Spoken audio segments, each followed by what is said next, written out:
Close Racing Supply in Eldred, Pennsylvania has been in business since 1996, serving the motorsports industry with quality parts for dirt late models, modifieds, and stock clip race cars. In stock are parts from top manufacturers like All-Star Performance, Weir's Machine, Sweet Manufacturing, Winner's Performance, Willwood Brakes, and many others. CRS is also home of CRS Race Components, providing top-quality suspension parts. Orders are shipped out daily using UPS, FedEx, and truck freight. Find out more at closeracingsupply.com.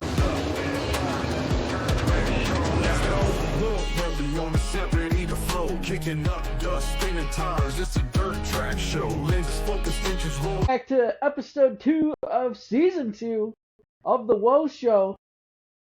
Brought to you by a whole bunch of people. You'll hear from them either at the beginning of this episode. You saw some commercials. There'll be probably a commercial in the middle if I have recorded the season 2 ad reads as of when this gets posted. But we are very excited for this next guest. He is the first ever two-timer on the Woah Show. And this time it's for a very different reason. 1/3 of the new ownership promotion of Bradford Speedway, potentially no longer the king of the mini late models, Jesse Isadore. Thanks for having me. I apologize in advance for the boards, construction equipment, insulation, open window, all the stuff. This room is going to be the nursery when the baby comes, and we have it torn apart. And new dad. Forgot to add that. A lot of things going on in Isadore land. So let's get to it. I know everybody's probably chomping at the bits. I know that they've been bugging you and your old man and Mama Isadore, as I call her, about this whole new venture that happened rather quickly. So let's talk about it. Bradford Speedway ownership, promotion, all that, I guess. Let's go through it. It seemed pretty quick. Yeah, so Dennis messaged me on, I think it was like a Wednesday, and said, "Are you the new owner of Bradford?" And I was like, "What are you talking about?" You know? And he said he wasn't going to do it no more. And I said, "Okay, well, we'll call Norm." And we called Norm, and it took us about a week, but we worked out a deal, and here we are, you know, and we're halfway through January or better. And we're trying to get insured and get everything set up as a business and get official. Like the boring part of it is now, you know, where we got to come up with a schedule and we got to come up with all the boring logistical stuff just to become a racetrack and have events and stuff like that. So we are trying to do all of that, and it looks like that might take a month. We'll see. I mean, we're going to try to do as much as we can in that month. We're going to book a staff meeting. We're going to try to book some sort of a driver's meeting. We got to come up with a schedule. We had to do all this stuff on short notice. And I hope everybody's patient with us, because this is a lot for somebody who's never run a racetrack. And we're doing our best to get on top of everything right now. You know what I mean? And it's people have been asking me a lot of questions about staffing and things like that. And the truth is, it's really hard to even get to that yet until we get the brass tacks part of it down, which is like getting set up as a business and getting a schedule out there and stuff like that so we can get insured. You know, that has to kind of be priority number one, because if we don't get insured in time, we're absolutely hosed, you know. So bear with us, give us some time. And we'll try to figure it all out. So, but yeah, that's kind of our origin story, is how we ended up in this mess. But you know, we're excited though. It's an exciting new venture, and my dad is really excited. My mom is really excited, and we're hoping that it all pans out. You know, I can't wait to see what you guys whip up. I know we've thrown some stuff back and forth since really the announcement has come out. And there's like a million things that goes into running a racetrack that, you know, not everybody might think about, you know, and just talking to you guys about even the things that the insurance needs, you know, the track layout. To me, a racetrack's a racetrack, but to them, you know, they got to figure out how dangerous it is, I guess. Exactly. whatever the reasons there. So in this process, in your 3.5 days of racetrack ownership, Yeah, we've got it all figured out already. We're the best, dude. what has been maybe the most something that caught you off guard when going through some of these processes right off the bat? Well, I mean, it just seems like there's so many options, right, for everything. Like when you start getting on Google and finding out who exactly does insurance, and then you start reaching out to those insurance companies and finding out they all have kind of different parameters as to how they want it done, what they're willing to insure.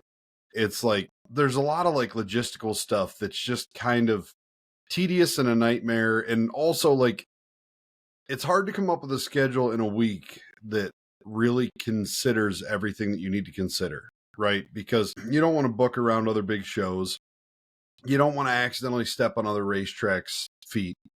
You like there's so many things you're trying to consider and you're in a hurry that you just know you're going to screw something up because you just didn't think of X, Y, or Z. You know what I mean? And that's the part that's a little nerve-wracking, is because you don't want your first year as a racetrack owner to be like, oh, well, you booked this big show on the same day as this track, and now they're mad. And it's like, man, we didn't mean to. It's like it's a little tough to, especially because you like the insurance companies like, do it now. We need it quick, because this is how you get insured. This is how you get the ball rolling. And there's a lot of things too. Like we want to put a bathroom in up there. We want to tie the track into city water so that the water's in a better situation. There's so many like little things that we want to do. We're trying to figure out logistically, what can we get done for this season? What can we afford to do? What can we do? Like all of it, right? So it's like you're trying to take all these big tasks and cut them into little bite-sized chunks, right? And you're trying to figure out, realistically, what can I accomplish here in the time that I'm being given, And that's probably the hard part for me. Sorry, I'm hacking up a lung. I think I got the allergies today. I got the sissy cough. But but yeah, I mean, it's I don't know. There's a lot, right? When we went up there and looked around the track and we kind of made a checklist of things that we would like to accomplish. We would like to build a bathroom. We would like to tie into the city water. We would like to figure out the water situation for a more regular track watering type of. I mean, we would like to actually set up like a full-time sprinkler system and then use the water truck on race day. There's a lot of little things that we'd like to do, right? And it's about kind of trying to figure out what can we accomplish this season, or what can we accomplish in the next 3 months. And not only that, like you can't do any of it right now. It's 4 degrees. You know what I mean? So when can you start? And what can you do to the track? Like there's a couple things that need done to the track too. Like we need to go into turn 3 and figure out some sort of a drainage situation for turn 3. And we really would like to do that for this year to avoid the infamous Bradford turn 3 and 4 hole, right? There's always a hole there. And Dennis did a really good job last year of keeping that track was beautiful last year, man. It was one of the best racing surfaces I've raced on probably in my whole career. I mean, they knocked it out of the park last season with track prep. I mean, it was a little rough in the beginning. There was a dusty night. There was a rough night. But then the rest of the season, man, once they got it figured out, man, it was just butter smooth. So, and that's the other thing too is, we're going to have to come up with our own track prep schedule. I mean, Dennis has been pretty open with what he did to keep the track smooth last year. I probably had to call him one of these days and put it all on a list, so that we can kind of build off of what he did and modify it a little bit and try to keep the surface uniform all year. But yeah, I mean, there's just so many things, man. I mean, and you could just sit here and ramble on and on and on about the checklist, the shit you want to accomplish, and it's owning, like in a perfect world, we would have acquired it in fall and we would have done half of these things already. And we'd be going into the spring just trying to assess how much more we could do, but we don't live in a perfect world, and that's not how this panned out. You know what I mean? Because we could have been digging to connect to the township water all fall, and we could have had a bathroom by the spring. we could have had all the big things that I wanted to accomplish. We could have had all that done, but we'll get what we get, and we will accomplish what we accomplish, and we'll go from there. You know what I mean? And hopefully everybody's patient with us. And, the thing that sucks about a racetrack is what you worry about is while you're learning, you don't want everybody to just throw in the towel and walk away. I think there's going to be some of that happens, right? There's going to be some people that the first night the track is rough or dusty or whatever, they're just going to go, I knew this place was a hellhole, and they're going to leave, But hopefully people give us a couple months to really find our groove, and maybe just treat this first season as a learning curve and go from there, So as you're learning and figuring all this stuff out, what are so you said the water situation, but what are some other goals and big ideas you might have? Maybe not in just this first year, but in a 3-year plan. Well, there's some loftier ones that I don't really want to get. I want to fix turn 3 and 4 in a big way. Now, we've talked about a couple of different solutions. Turn 1 and 2 at Bradford is awesome, man. It's like at Road Atlanta. No, not Road Atlanta. It's like is it Atlanta's Rallycross track where they have a donk slide? It's so much. Turn 1 and 2 is so cool because it goes up so high, and then it you have that big hill to drop off of. Man, if you could have 2 of those, oh man, that would be cool. But I mean, obviously there's only so much you can accomplish, right? But I want to fix the banking situation in 3 and 4 something fierce, cuz in Bradford it the track goes up, and then it kind of falls back down and leans towards the wall. And if you could make that more of a bowl where it's there's banking to lean on, it's more consistent, I think that would help. You really want to make adjustments like that in the fall, though. You don't really want to make them in the spring. Maybe there's something little we can do to kind of bowl it up a little bit over in 3 and 4 to get us through the year, and then make a plan at the end of the season long term. We had talked about moving the wall out, widening the track, but you don't want to start promising those things because so many things can happen between now and then. But I think turn 1 and 2 is awesome. I don't think I'd ever want to mess with 1 and 2. I don't like how the track narrows going into 3. It does add a little bit of character and makes the track harder to race, and I think there's value to that. But the other thing it does is it makes people have this nasty habit of coming in on the high side and chopping people's noses off, and there's nights where it just turns into a bloodbath. And I don't know if there's anything you can do to avoid it. I don't know if there's anything you can do to fix it, because with the combination of the track narrowing there and the corner being sharper, and the constant narrowing of the backstretch, so the track's narrowing to boot, and then you don't have a cushion to lean on because it kind of tapers back. I think that's kind of a toxic combination in 3 and 4, and it just encourages people way too much to cut across each other's nose. And I just don't think that's good for the racing product. I don't think the drivers actually I think the drivers like it because it turns it into more of a driver's track. But I think if they drove it with a little bit different configuration, sorry. I think if they drove it with a little bit different configuration, I think they'd have a different opinion. Where you could actually run 2 lanes, you could actually race with people, you could cut under and around people without driving through somebody else. I think if you widen turn 3 and 4 a little bit and opened up the racetrack, I think people like it a lot more. I know that would probably be a conflicted opinion if you asked everybody that races there, because there's going to be a segment of people that go, nah, I really like the way it is.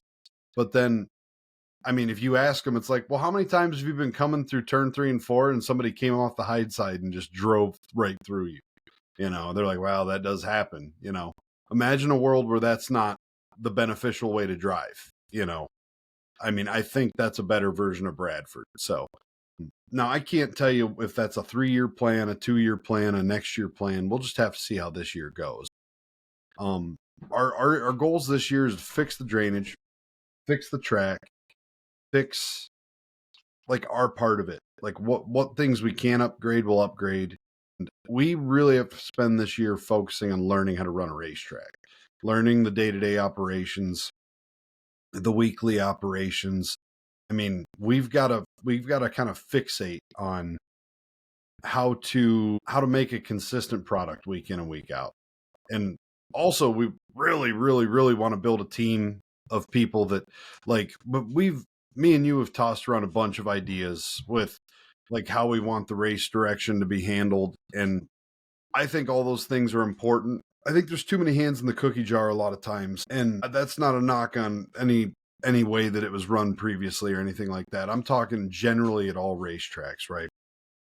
There's a lot of people who seem to have an opinion in the moment of what decisions are that are being made, right? I think the rules need to be simple, cut and dry. Even if they're not popular rules, you pick the rules that are the most fair to everybody so that you don't have situations where every single thing is a judgment call and there's no way for anybody to be happy about it, right? That's kind of like, I want to simplify the whole thing, right? And these rules are enforced, period, end of story. And I see it a lot of racetracks today, not necessarily targeting Bradford or any one track. I mean, I'm going to leave names out of it entirely. Like, we have a lot of rules that are made to appease the driver. And the driver looks at a specific scenario where they feel like they got a raw deal and they go, well, how do we fix that? And usually the replacement of the rule to fix it ends up being like this wholesale judgment call culture. And judgment calls are tough because no two incidences are the same. Man, what'd you do to me, Daniel? Did you drug me before I showed up? What's going on, dude? I've been meeting with you too many times a week. It's got me whipped. But me and you just had a conversation about this last night. Me, you, and I believe Craig. And, you know, like, say, let's take a generic rule. Like, if two cars are involved, they both go to the back, right? So if you have a situation where guy spins out, guy accidentally runs into him, they're both stopped on the track, that's unfortunate for the guy who T-boned him, right? It's that guy, in a perfect world, he did nothing wrong, he keeps his spot, right? But the problem is so what happens when you have another situation that's not so cut and dry, right? But it's virtually the same situation. You have a guy that gets under a guy, spins him, and then they both get hooked and now they're both stopped and they're both going to the back, right? If both of those incidences would be judged with the same criteria, and like, let's say they happen back to back, this one unfortunate guy just had nowhere to go and he slammed on the brakes to let the rest of the cars go by, and he might not have even been involved in the incident, but he did stop in the racetrack, so he's going to the back, right? Let's say we let that guy off. So do we let the guy who just spun the guy for the spot, do we let him off? Do you see where that, like, gray area gets really convoluted? And the problem is those things snowball over a season, right? Well, you sent my guy to the back, but you didn't send that guy to the back. It's like, well, you need rules. Okay, they're both going to the back. Oh, Lord. Do I need to do jumping jacks or something? What is it about you that puts me to sleep every time we hang out, dude? But yeah, we want simplicity. We want rules that, golly, my dog's like a menace, dude. Did you see that? He just took out the computer table. But we need rules that are easy to enforce, and they're not always going to be popular rules, but they'll be fair, right? And I think what you'll have at the end of the day is more, I wouldn't say courteous racing, but more cautious racing that leads to less cautions and better races, you know, because people are going to start working to get around people instead of seeing a green light to drive through somebody. Because, and, you know, I'm aware that might not be popular for a lot of people to hear, right? But I don't think there's a way to make decisions like this that are popular, you know.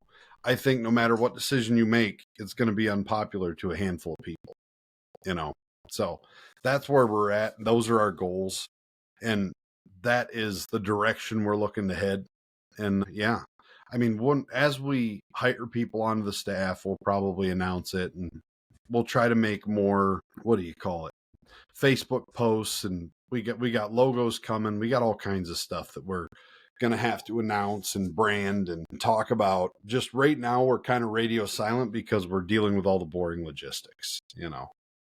But as you can tell, we're excited. So looking forward, I know we have a couple more things to iron out in the schedule. I've been kind of talking to people and kind of helping make connections on that end too. But there are some cool events that we have on the docket. The Vintage Modifieds coming into town. The Woah Modified Show, as everybody's been asking. Mm-hmm. We're good. We're doing that. We're going to have a great time. We're going to be beating and banging. If only we could get Marty out there to start screaming on the radio, too. It'd be a real, true, honest-to-God Woah show. But Nobody wants to win this race. what else are you, other than the announced classes and such that we put out there, what are you excited to bring in? Like, being a little bit of experimental this year. So, I mean, me and you have been going back and forth for probably a year or more about doing I always use PA Speed Weeks as an example because I want to do it like in that format, you know what I mean? But bringing in a lot of the mini classes, because the reality is we don't have a lot of mini classes around here. We don't have Mod Lights. We don't have micros. We have like New York 6A that comes through, right? We have a collection of micro sprints who we see once in a while, right? But it'd be cool to have one event of mini cars that you schedule, like, keep in mind, I'm talking about around our regularly scheduled programming, right? So we talked about doing it on a Wednesday or Thursday and booking it on a week where there's nothing else going on. Like there's no Pittsburgher, there's no Firecracker, there's none of these big events that are local, right? Hillbilly isn't going. Like there's all these different events that we're trying not to compete with. Pick a dull weekend that nothing's going on and book like a big mini show. Like the mini late models, the Mod Lights, the micro sprints. You could do wingless and non-wing and have them all come to town and do like a PA Speed Week style mini show. Because, I mean, we put out feelers for that type of an event, and the response was crazy. Like, everybody's like, the cool thing about these cars is you don't have to pay them $50,000 for them to show up, right? And as much as we all love super late models, it's become pretty untenable to be like, every time you want to run a fun show, it's like, oh, well, let's call the supers. That's a huge, expensive night. It's a very huge, expensive night. And as much as we all love to see them just duke it out at Bradford, because it is fun. It's a lot of fun to watch. As much as we love to see it, it's a tough sell from a track owner's perspective because you have to make back so much money to cover the spread. I mean, so much money, And I'm not saying we won't do super lates. I mean, my dad wants to do super lates in the worst way. I mean, he was a super late driver, So that'll eventually be on the docket, but it would be cool to do some big shows that are unique, something that the area doesn't see all the time, and plan it on a weekend where, we're not stepping on anybody else's toes to do it. And every year you could plan an event like that and not step on anybody's toes to do it. I also like the idea of doing an enduro. Like I like the idea of doing enduros, and you brought up the 24 hours of lemons thing, and we could do a lemons race, we could do like, the world's most aggressive lemons race. Everybody out there in like Miatas and Chrysler 300s or whatever the hell they buy, For those who don't know what the 24 hours of lemons is, it is an enduro style. Well, it's a 24-hour race, sometimes at actual like road courses, and it's actually kind of crazy to watch actual shit boxes drive around these pristine, like they were at Sonoma a couple weeks ago, or I think in November or something. And the whole rules are you have an unlimited safety budget. Your car first and foremost has to be safe.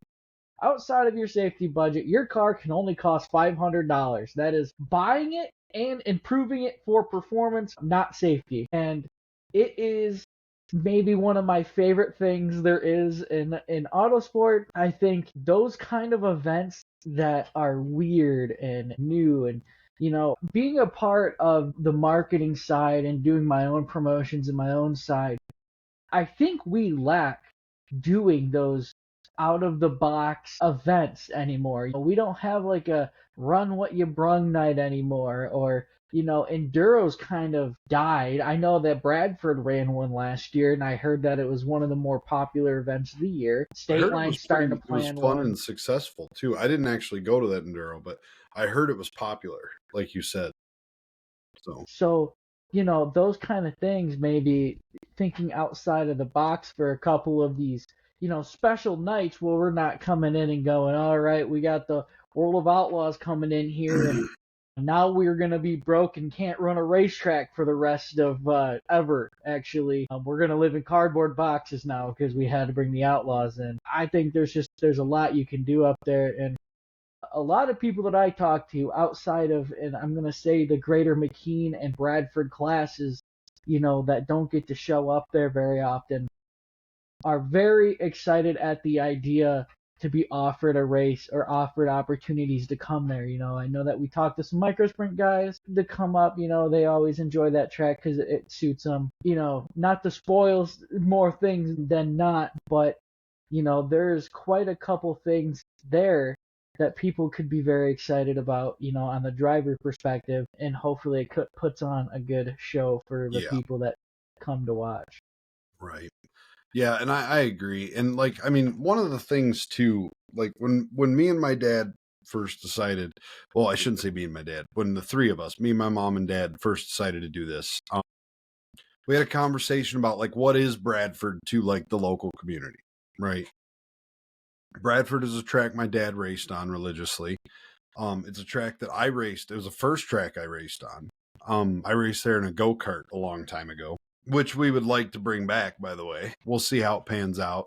But it's tough to say when or where, but we would like to run those weekly if possible, be like the Daytona of go-karts. So, but it's a track that most racers find their start on, but it's hard to say that it's a track that most racers finish their career at.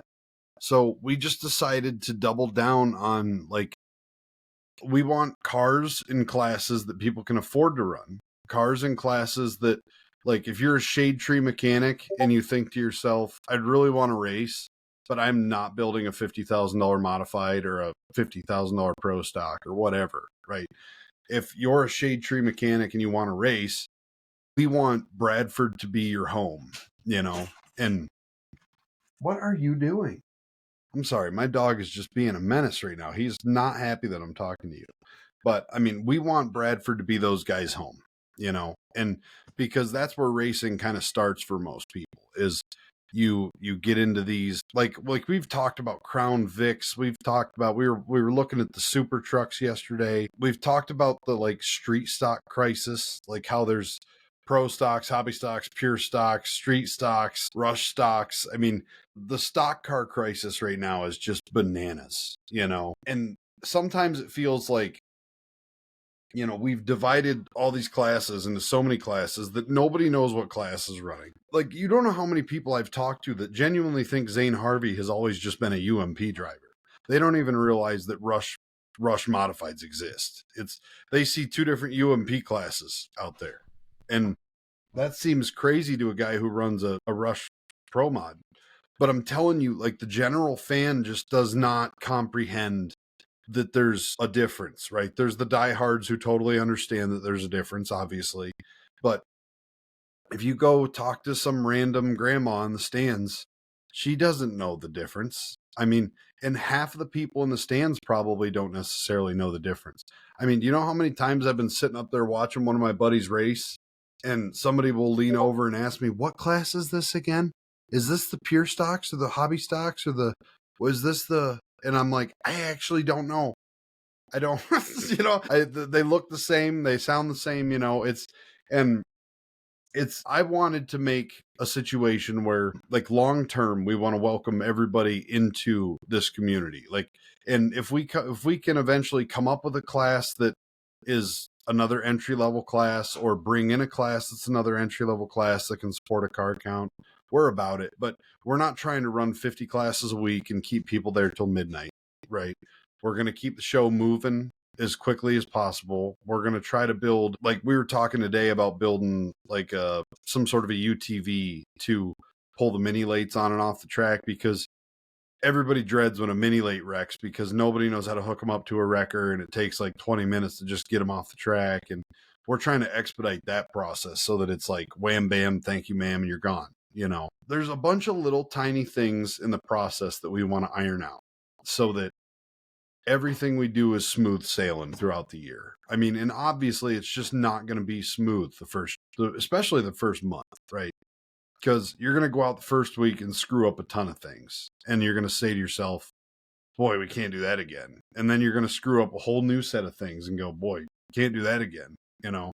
So obviously be gracious with us, but at the same time, know that we understand the situation. We know that we have to improve. We have to do this. We have to do that. We are on board with all those things, but we're going to be learning just like everybody else. So, I mean, we got a lot of goals. I'm going to quit rambling, but you know, is what it is. I think it's a very exciting time in racing around here with so many new people. I think, and we won't say it till we announce it right on the Facebook page, but we talked to a new, your guys' flagger for the year, or the one that will be tentatively the flagger, and he said something along the lines of it being, kind of this exciting time with all this new blood coming in. And I feel the same way. Genesee, State Line, now Bradford, all under new management. Knox Speedway coming back to life, which is exciting to me. If there was ever a sister track to Bradford Speedway, Knox is, maybe the wider, the more girthy sister to Bradford Speedway, but still, a quarter-mile bull ring. Absolutely badass, and I can't wait to see what those guys do out there. But very, very exciting. I think we got something cooking here. We do. It's weird because you don't know what to talk about. You don't want to put the cart before the horse, and like if we sound like we're being cagey, it's like you're in a situation where we know there's so much learning ahead. Right. We're going to take a lot of L's this year. It's just, there's no way around that. If anybody tries to convince you that they know exactly what they're doing, they know exactly how to run a racetrack, they know exactly how to prep a track surface, they're just liars. I mean, nobody knows how to do this stuff. And no two racetracks and or surfaces are the same. No two racetrack staffs are the same. You might have a general idea of how to do these things, how to manage things. I've managed companies for the last 15 years. I mean, none of this is cookie cutter. Every business that I've started has been totally different than the last one. Every line of work that I jump into has a totally different set of rules and requirements than the last one. And this is not going to be any different than that, So we're going to take our L's this year and we're going to try to move forward. We're going to try to do better next week. And the common theme with all of our conversations this year has been, no matter what happens, we're going to say, hey, we're learning. We're going to do better next week. And I think that's going to be like the running theme with us is, take your loss, take your wrong decision, wrong choice, take the fact that you screwed up the racetrack and make the decision that your gut tells you needs to be made in this moment. And do it. And if it's the wrong decision, you just go, hey, we screwed it up. We'll do better next week, And yeah, that's the long-term goal. And we're being cagey about a lot of stuff because there's a lot of things that we've talked about and things that we're definitely going to make a real effort to do. But you don't want to announce them till they're done. You know what I mean? You don't want to sit here and tell people, we're definitely doing this, and then the floor falls out of it, and you go, different plan, we lied, So, but yeah. You heard it here first, the Bradford Million, opening night. Bradford Million. Bradford Million. You're going to have to park the toter homes down the hill and drive them up to the pits. Yeah, you're going to park the toters in Smethport and drive them up 59. Everybody's going to have to run real fast to actually see the race. But yeah. Make sure your pit bikes are fueled. We'll have every class, million to win. Every week. 10 classes a night. You won't tell the difference between 7 of them. Yeah. Because even we don't know the difference. And after the first race, we're out of business. But yeah. It's definitely not. If it's $1 million, maybe $1 million half pennies, dude. Yeah, yeah, that's still a lot of dollars. That's $1.5 million pennies is a lot of dollars. So I don't know. But yeah, I mean, I'm excited though. Are you? It definitely has gotten me excited. I thought honestly my racing schedule was already going to be a little overwhelming with, you know, being more involved in state line and, kind of getting my hands into that. And now you guys call and you're like, hey, how do we run a racetrack? I wouldn't say we called. I would say you were like, I'll do it. No, you were like, hey, we bought Bradford. And you were like, sick, I'll be over on Saturday. Yeah, dude. Well, hold on, it was like, we should meet about this. Yeah. It was a group decision. And then everything got really overwhelming. It still is. Honestly, it's very overwhelming. I think it's going to get less overwhelming as time goes on, though. It'll be After nice you and get a easy. couple nights under your belt and you take, because I feel like your biggest L's are in the beginning, right? And after you get 3 or 4 weeks under your belt and you're like, okay, I have a general idea of how this is going to flow. I feel like it's going to get easier. I feel like it's one of those things that's going to be extremely difficult up front. And then more like in coasting mode towards the end. You know what I mean? It's going to feel like way too much in the beginning and up front. And then once you get systems in place to do the work for you, it'll be a lot smoother and a lot easier, But knock on wood, cross my fingers, hope that I'm right, I think you guys would be alright. I'll be honest, I guess I wouldn't have agreed to coming on board if I didn't believe in y'all, so Yeah. but we got you. I think it'll be Jobs that Daniel has at the moment: social media, race director, security, announcer. He doesn't know it yet, but we're talking him into all those things. actually the track only. I'm cooking fries too in the booth. We're building him a cell under the track. He's gonna live there. We're only letting him out on Sundays. Well, it's funny. We have all these conversations about positions that need to be filled at the racetrack. Mm-hmm. And your dad, every single meeting's like, oh yeah, well, that's something you can do. And it's every single thing that it's like, we're like, we need a race director. He's like, oh, you'd be great at that. And then we're like, we need an announcer. He's like, well, if you want to announce, it's amazing, honestly. Trying to explain to my dad how the internet works sometimes. It's all right, man, dude. It's good. Old rockin' Rick, dude. But we're having fun, though. We're having fun. Dude, he's going to see this podcast. He's going to kick your ass. He is. He's going to be like, I heard all that terrible stuff you said about me. I'm going to be mad about it for the next 6 years. But yeah, I mean, we're excited, though. We're a touch overwhelmed. Like, this would have been a lot easier to process if we bought this track in, like, let's say October, August, something. It would have been a lot easier to process. But here we are. So we'll get there, It'll be good. And the driver's meeting is I don't know what day this will go up. Hopefully before I leave Florida, because that is ticking down, which I'm very excited to go work with Landon Zakalowski and the Ed Carley cars that are going down. If anybody else needs social media, I'm ready to run around with my head cut off and chase after race cars, even if they aren't modifieds. Weird question. Do you need GoPros to go down there? Because I have like 6 GoPros and like 4 or 5 race car mounts, and oh my god, I have all kinds of stuff that you can borrow if you need it. Exactly what I need is to add more stuff to my carry-on. Well, I'm just saying, if You're you gonna be need real it. pissed about all the batteries and wires. Yeah, well, and I have like 9 batteries, I think. So on top of shit. But hey, we're gonna cut to the final part. It's the corny finish. It is I finally have this figured out. We started it this winter. I don't think you were on when we started this. I said, maybe we should have a format on this sumbitch. And I finally have a way to end it. 5 questions. You get 5 questions. Your gut instinct. You can tell a story on each of them. Hi, everybody. Woah from the future here to do glorious ad reads for our lovely 2025 sponsors.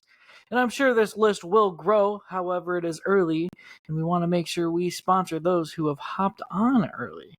Close Racing Supply has been a partner of ours since the very beginning. We've been doing the whole, Woah sponsorship program. It's getting close to race season, guys. Make sure you visit Close Racing Supply for the leading products in the industry and their own. Close Racing Supply does it all. I always say if they don't do it, you don't need it. So make sure you go visit our friends at Close Racing Supply. You don't even have to go in person. They ship nationwide, and it's always kind of crazy to me that we see these guys all over the place on different race cars. We travel a lot for the photo deal, and it's always just real amazing how far those products go. So make sure you are getting to Close Racing Supply today. Your podcast presenting sponsor is a new sponsor for us in 2025. Burnin Hollow Sauce Company is out of Buffalo, where they mix flavor and heat. It's a great balance. They are good buddies, or Brian is a good buddy of mine who runs that deal. You can order online at Burnin Hollow, no G, burninhollow.com. They are our presenting sponsor for qualifying the Burnin Hollow Hot Sauce Scorcher Award. Whoever does the quick time of the night will be given a nice award from Burnin Hollow. I wasn't a hot sauce guy when it came down to it, but I tried this stuff this past year, and I was like, man, we got to promote this stuff. It is some of the best sauce you can get. I believe there's a wide variety of heat tolerances that we can that you can choose from. I really like the I really like the milder side. As I said, I'm not a very spice guy. However, I'm a very big fan of the Blood of Heroes and Sting of the Ancients. That's their medium and hot. They also have, and they all come with all these cool names. Their mild sauce is Awaken the Dead. The Deep Inferno is their super hot, and their extra hot is Arkham Madness. So, make sure you visit those guys today. I could ramble all day about how great they are and how good. I put that stuff on everything.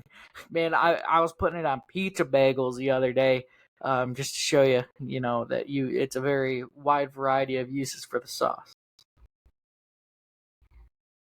And also, they made this shirt. They made this hat that I'm wearing, the Caden Bush 3B hat.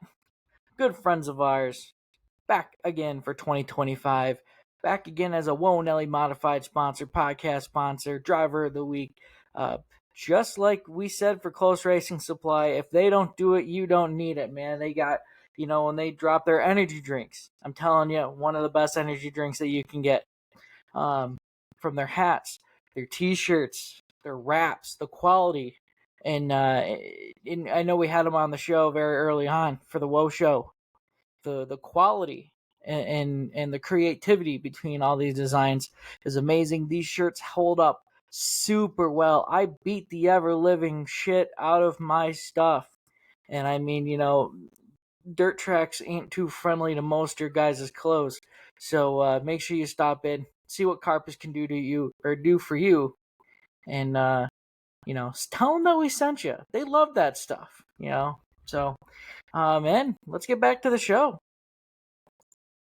But it's just everybody gets to know you a little better. Now you can piss people off because you own a racetrack now too. So when you say what's your favorite something, it's great. Okay. Well, all right. Ask away. Who is your favorite race car driver of all time, and why is it Bobby Pierce? I plead the fifth. But I mean, so that's a loaded question. I mean, obviously, like the generic answer would be to say my dad. Right. So obviously my dad was my favorite driver. He was my dad. Right. But I feel like I have to pick another driver because he's my dad. Right. It's not it's weird. It's too easy. You know what I'm saying? So my dad, when he was young, was number 15, and I fell in love with Steve Francis's number 15. There was one specific car that I absolutely loved of Francis's. It was like a white and blue Mopar car, and it had Mopar. But yeah, that car was beautiful. And I saw it race up a state line one night, and I was just like, Dad, that's Steve Francis. And he was like, yeah, who gives a shit? And I was like, okay, he's not that big of a deal. Well, he is, but no one cares. I was like, I mean, I was kind of obsessed with Steve Francis because he had my dad's number. I wanted to be number 15 most of my life. When I raced go-karts, I couldn't be 15 because there was like 3 other ones. My dad chose 15 when we became mini late drivers. I wanted to be a number 15 when I had a modified. There was another 15. So I've always wanted the number 15, and everybody else keeps taking it.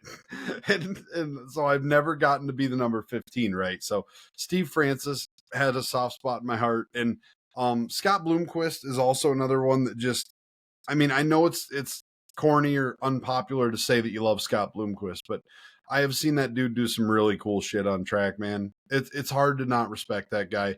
It's hard to not respect the personality he was.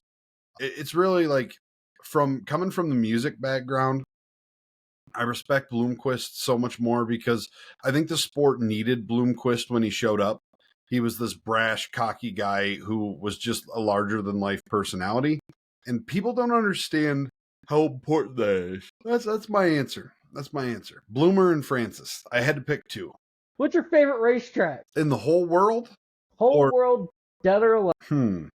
I really liked Silver Dollar.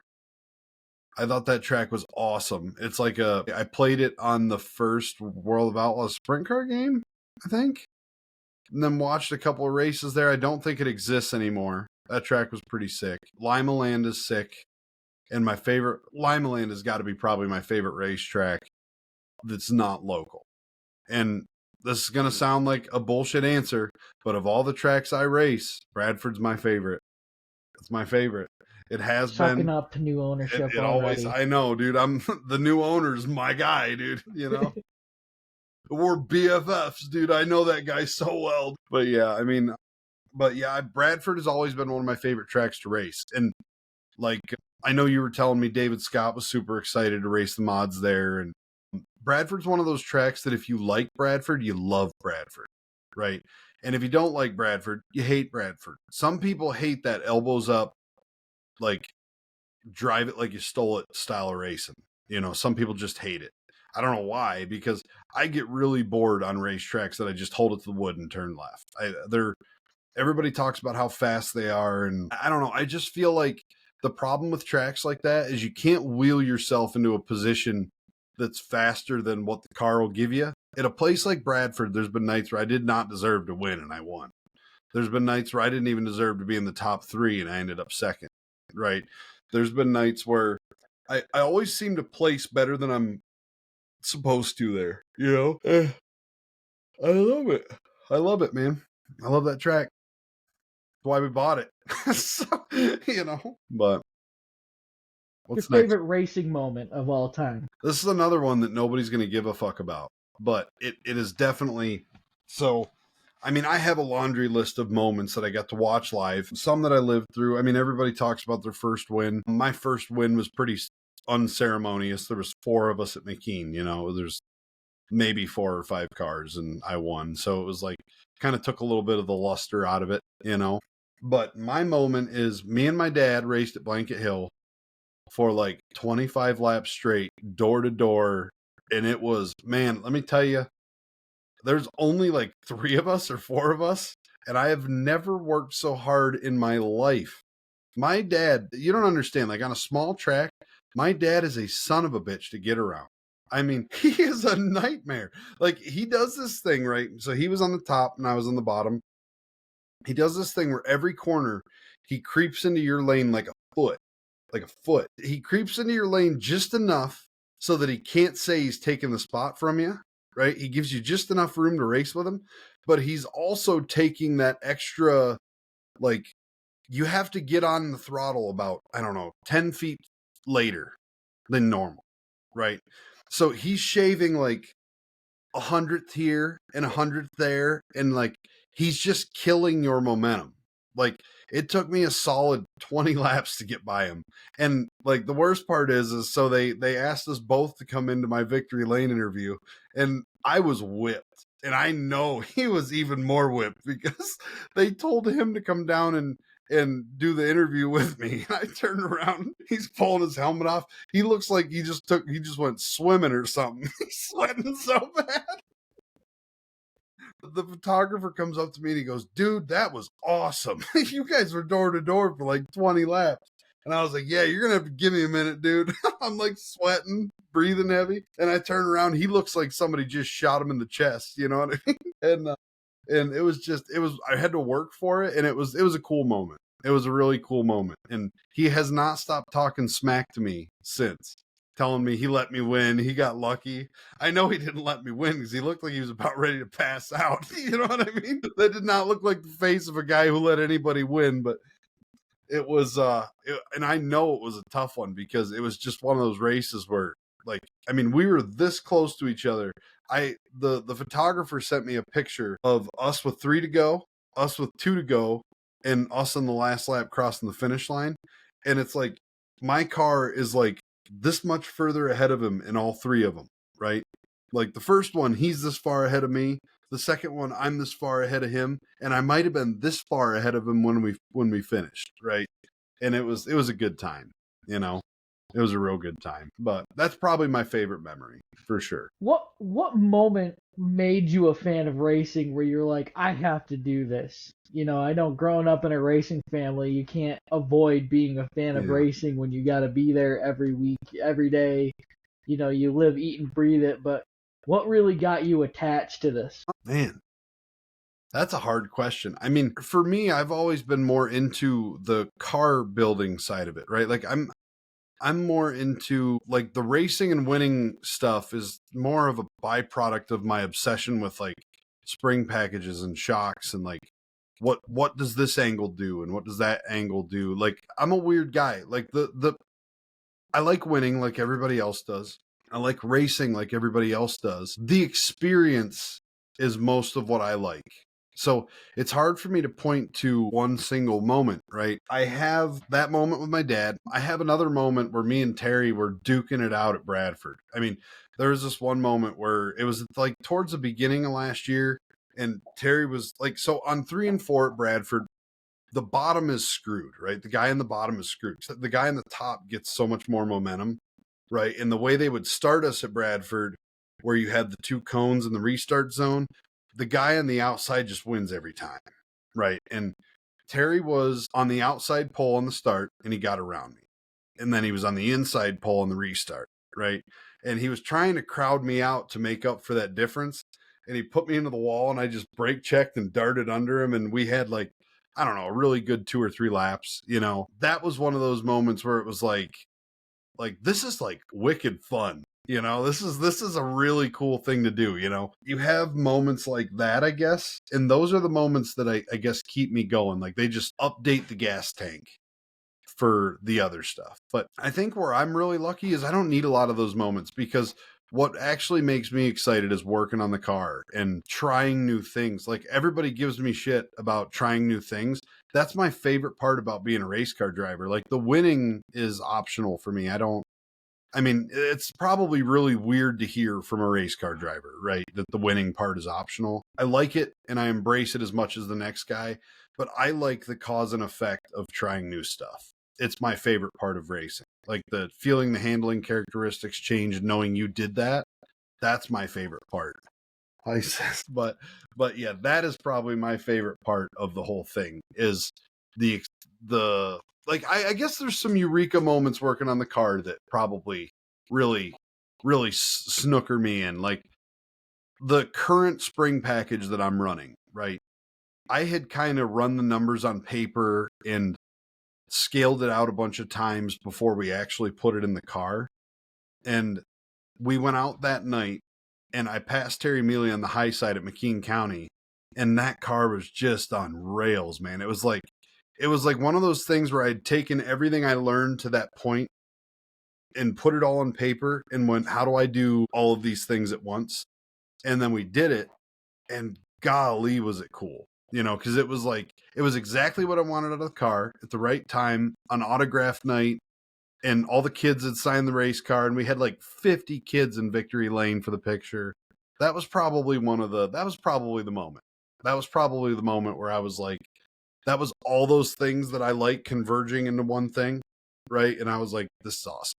I love this, So that's probably my. All right, last one. What's one thing you would bring back that's gone from racing? One thing I would bring back that's gone from racing. Are we like, is there a specific thing we're talking about? Like Can class? be anything. Can be classes. It can be it can be a racetrack. It could be just the way things are done. Be just one thing. I would like to bring back. So when I was a kid, the racetracks used to be events, right? They had all kinds of stuff. King of the Hill events. Like every week it seemed like there was something else. There was a Dash for Cash, King of the Hills, and they did it with all different classes. Like I would like to see racing brought into, I don't know, like I would like to see some innovation on like the week to week stuff, right? Make intermission an experience. Don't make it a coffee break. I get it. You got to sell hot dogs, but you're going to sell those regardless. Do something cool. That's I miss the attention to the finer details. I mean, late models have kind of virtually stayed the same as far as the show you're watching. I'm always been a late model guy, like it or love it, hate it or not. I mean, so a lot of the racing hasn't really changed for me on a fundamental, like it's the same sport to me. The things I miss is like I don't know, it felt like when we got out of racing in 2008 when Dad had a heart attack and got back into it, it just felt like a different sport. Like the tracks felt different, the people felt different, the experience felt different, and like I would like to see a little bit more of the old school attention to detail, like the constant Dash for Cashes, the King of the Hill stuff. Now I know that they're hard to implement because you got to orchestrate all that. You got to have the cars for all that, and that's the problem today, is finding the car count for that type of a thing. But I would like to see that sort of attention to detail. If Bradford ever gets into a place where there's enough cars on a weekly basis to play fun games like that, I would really like to see that happen. I'd like to see that level of attention to detail brought to Bradford. I'd like every week for somebody to see like a King of the Hill race or a Dash for Cash. Like maybe like in the Dash for Cashes, they obviously paid, but they also determined the feature lineup. So you get to see the cause and effect. Like in intermission, you watch the Dash for Cash, and then the feature, that guy's in the pole, right? So I like that stuff. I also like old rules where like if you win 2 in a row, you go to 12th, and that guy's got to work up through the field. I miss rules like that, and I think rules like that are important, especially for new drivers. Like you can go out and buy a brand new late model, and you're going to win races if you're half talented, What I would like to see is for younger drivers, you don't get to start on the pole every week and work your way, just win that way. I would like to see you work your way from 12th to first, and that also gives other guys a shot, guys with lesser equipment, guys with maybe lesser talent. I don't know. I mean, you pick the situation, I think I like rules like that. Those kind of rules aren't just for the drivers to show off their talent or maybe mix things up. It's also for the fans that don't want to watch a guy check out from the pole because he won his heat race because he qualified first. Yeah. And you're gonna piss guys off that don't want to do that every week. It's a never-ending battle. But if we don't have the fans in the stand that come there to watch some fucking racing, lack of better words, you don't get that. We need that. We need those battles. I agree. I agree. And I think rules like that are what make racing exciting. I just do. And I think also in the short term, you as the driver might be a little jaded about that because you got to come up through the field. But in the long term, if you think about your careers like this big spectrum, rules like that are what made guys legends back in the 80s and 90s. I mean, rules like that, like when you watch guys like my dad or Dick Barton or Todd Andrews or whatever start in 15th and come all the way to win. I mean, they're going to win late race because that's how it works. That's how you can't come from 15th to first and not win at the end. I mean, you can't pass 5 cars a lap and take the lead halfway through, you know. But rules like that are what breed legends. You know, so if you want to be one of those guys, just remember that nobody remembers the guy who started on the pole every week and walked away. They hate that guy. Nobody wants to give that guy awards and put him on a board in a Hall of Fame somewhere. People want to remember the guy that gave him a show. So if you're a driver and you hate rules like that, remember that the guys that you looked up to, they operated under rules like that. So it's just my 2 cents. That's my train of thought. I think some of the best races I've ever seen, especially with my dad, were races where he had to come from the back, or races where we barely made the show to begin with and he ended up second or third or one or whatever. I mean, those races are just so exciting because it's like, holy shit, he's passing everybody. You know, those are probably some of the most exciting races I've ever seen. So just keep that in mind. One race everybody talks about from last year, one of the couple races, was the couple that Zane had some troubles up front. Sometimes, I wouldn't say stepping on his pecker most of the time, but, you know, whether he had help or didn't have help or something went wrong. That night at State Line, when he was the only dude running the top, putting on a show, he passed like 15 cars and 10 laps. He was picking off 2 cars a lap, running the top. And, you know, the age-old, State Line's a bottom feeder track. To most people, yes, that's the quickest way around. There are people that do find the quick way around the top and, you know, put on a show. And Zane was one of those guys that put on the show. He got up to the top 2 or 3 cars, you know, with like 5 or 6 to go and started working. He was working on Al Brewer, I think, for the lead or second. And man, dude, was that just, it was one of those moments where, you know, as a fan, you know, it's hard to create those moments nowadays because everybody doesn't want to play those games. But I think there is a smart way to integrate them. Well, and think about what you just said. Like that's what everybody talks about, right? And people will be talking about that moment with Zane 15 years from now.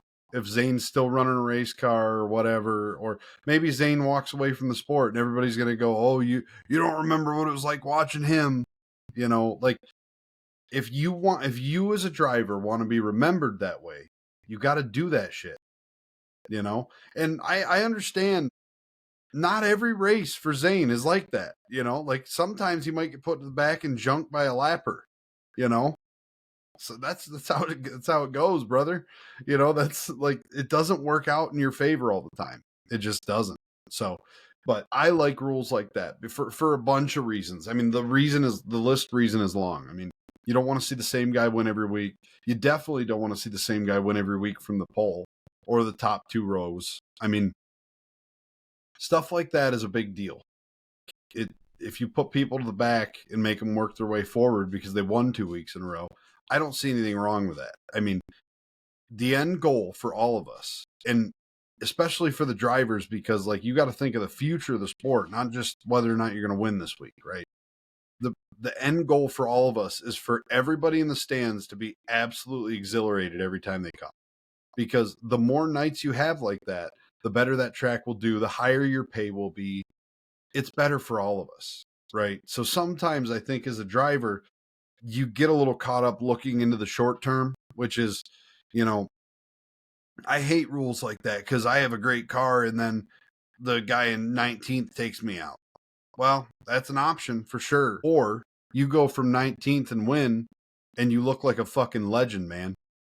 One of those two, because both are an option. You know, you might need to learn a little bit more patience to do the second one, but it is an option. You know, we've seen a lot of people do it, you know, so that's just my 2 cents. That's the stuff I miss about racing and it's the stuff that I feel like people don't put any value on anymore.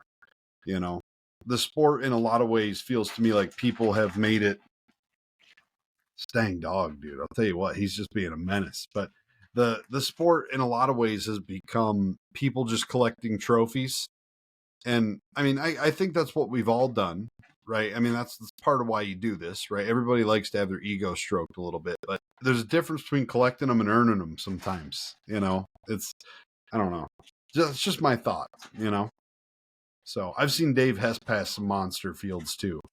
So I'll tell you, the night we went to Erie's and I think he broke or something. I'm misremembering the details, and he got the provisional. He started 24th, and he drove the goddamn wheels off that thing all the way up. He ran out of time. He was running second.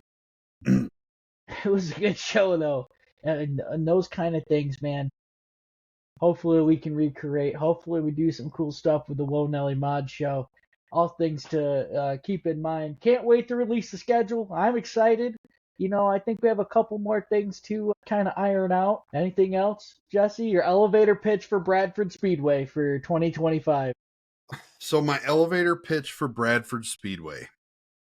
If you're a driver and you left for God knows what reason, you didn't like the way the race was run, the management, the track, the fans, the crowd, the whatever your reason was, man. I mean, I'm not interested in throwing shade at anybody who worked there before, anybody who owned it before. They've all been really good to me. I mean, Dennis was really good to me. The staff was really good to me. But I've talked to a whole host of people, and they've listed 1,000,001 reasons why they used to go there and didn't go there now. If you're a driver that used to go there and you'd like to go back there, but X reason is stopping you from going back there, my dog is just grabbing bags of stuff and chewing on it for no reason, dude. So if you're a driver and you want to come back, but for some reason you haven't, all I ask is that you give us a shot and come talk to us. I would love to see you there, right? And if you don't want to give the track a shot because of the rule set, because of the whatever, tell me what it is. Tell me what it is. I can't accommodate everybody, but if I hear the same thing 15 times and 15 guys tell me this is the reason I don't come here, we'll make it work. I mean, I'm not looking to please everybody. I mean, I can't please everybody because everybody has a different opinion. But if you're a driver and you want to come back to Bradford Speedway, we want you. Period. End of story. That's really what it boils down to. I mean, everybody wants to talk about the sponsors, the fans, and we need all those things, and we love all those things, and we're happy for all those things. But the drivers are what bring all those things there. And we want to create an environment where whether the rules go in your favor or not, they're fair, unilaterally enforced across the board, and there's no gray areas. I mean, I want a rule set that looks cut and dry, right? Whether it goes in your favor or not is a totally different story. I will never tell anybody that every single week, don't worry, buddy, I got your back. That's not going to happen. It's going to be cut and dry, and it's going to be just as fair for you as the guy behind you and the guy in front of you. So that's the environment I'm trying to create. And, everybody wants to talk about big shows and like the event, right? And the event is very important.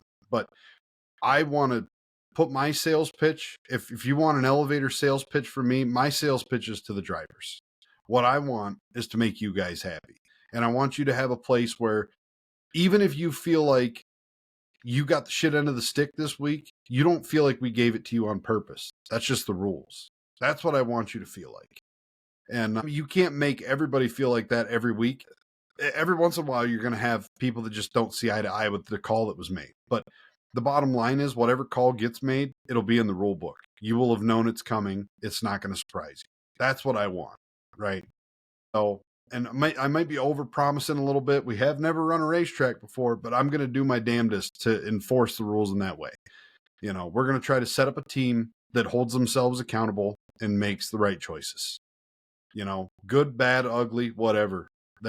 We want drivers, and we want you to feel like your home is at Bradford. That's my sales pitch. Well, buddy, it's always good talking to you. I'm sure we're going to BS for the rest of the night anyways, but for the Woah, Jesse Isadore, 1/3 of the Bradford ownership, promotership, and the reigning and defending king of the mini late models. Not for long, though. The reigning, defending king of the mini late models. The first to the throne, if you will. Okay. I plead the fifth. I'm not the king. But we will see everybody next time. Hopefully we get something in from Florida. If not, who knows? But we'll see everybody on the other side of that. All right. Later.